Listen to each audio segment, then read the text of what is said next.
ये खबर KR मंगलम university द्वारा प्रस्तुत की गई है। नमस्कार और स्वागत है आप सभी का दैनिक जागरण पर।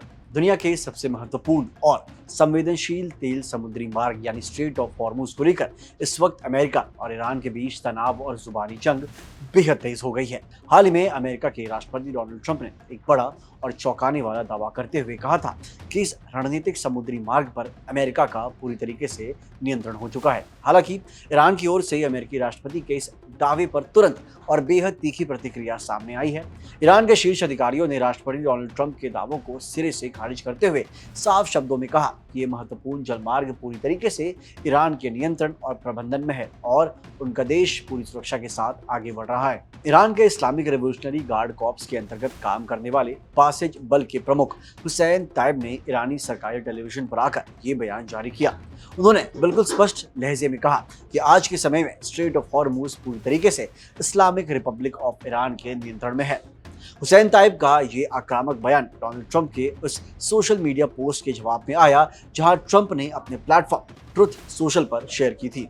ट्रंप ने अपनी पोस्ट में दावा किया था कि अमेरिका का स्ट्रेट ऑफ हॉर्मुज पर पूरा कंट्रोल है और वो इसे अपने पास ही रखेगा। इतना ही नहीं, ट्रंप ने अमेरिकी नौसेना द्वारा की गई नाकेबंदी को लोहे की दीवार यानी वॉल ऑफ स्टील करार दिया था और ये दावा ठोका था कि ईरान इसके खिलाफ कुछ भी नहीं कर सकता। डोनाल्ड ट्रंप के इस दावे पर प्रतिक्रिया देते हुए ईरान के विदेश मंत्री अब्बास अरागची ने भी सोशल मीडिया प्लेटफॉर्म एक्स पर कड़ा विरोध जताया है और अमेरिकी बयानबाजी पर हमला बोला। उन्होंने कहा कि अमेरिका अपनी खुफिया जानकारी की नाकामी के कारण लंबे समय से लगातार गलत अनुमान लगाता आ रहा है। अरागची के अनुसार अमेरिका की इस खुफिया नाकामी का सबसे बड़ा उदाहरण ईरान पर युद्ध की सोच है और अब अमेरिका स्ट्रेट ऑफ हॉर्मुज को लेकर उससे भी बड़ी गलतफहमी का शिकार हो रहा है। और तो और इसके साथ ही ईरान ने अमेरिका के सभी दावों को नकारते हुए इस अति महत्वपूर्ण समुद्री रास्ते पर टोल यानी कर व्यवस्था लागू करने की अपनी पुरानी मांगों को भी एक बार फिर से दोहराया है। ईरान की संसद और उसकी राष्ट्रीय सुरक्षा समिति के सदस्य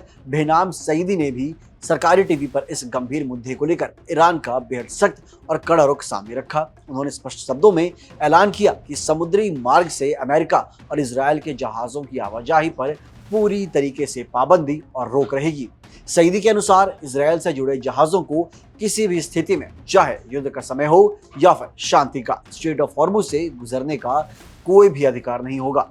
इसके अलावा उन्होंने ये भी पूरी तरीके से साफ कर दिया कि अमेरिकी सैन्य जहाजों को भी इस रणनीतिक जलमार्ग से गुजरने की बिल्कुल भी अनुमति नहीं दी जाएगी। इस पूरे जारी विवाद और तनाव के बीच ईरान और ओमान के बीच स्ट्रेट ऑफ हॉर्मुज में एक वैकल्पिक रास्ता बनाने को लेकर भी वार्ता और बातचीत चल रही है।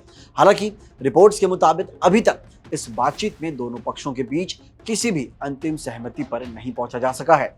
ईरानी अधिकारियों का इस पर कहना है कि अगर कोई नया या वैकल्पिक रास्ता बन भी जाता है तो भी इससे सामान्य समुद्री यातायात तुरंत शुरू होने की कोई भी गारंटी नहीं होगी। ईरान का रुख बहुत साफ है, जब तक अमेरिका उसकी व्यापक राजनयिक मांगों को पूरी नहीं करता तब तक सामान्य जहाजों की आवाजाही बहाल नहीं होगी। आज की इस विशेष रिपोर्ट में बस इतना ही। देश, प्रदेश और विदेश की तमाम खबरों के लिए देखते रहिए दैनिक जागरण। मिलते अगली वीडियो में। जय हिंद।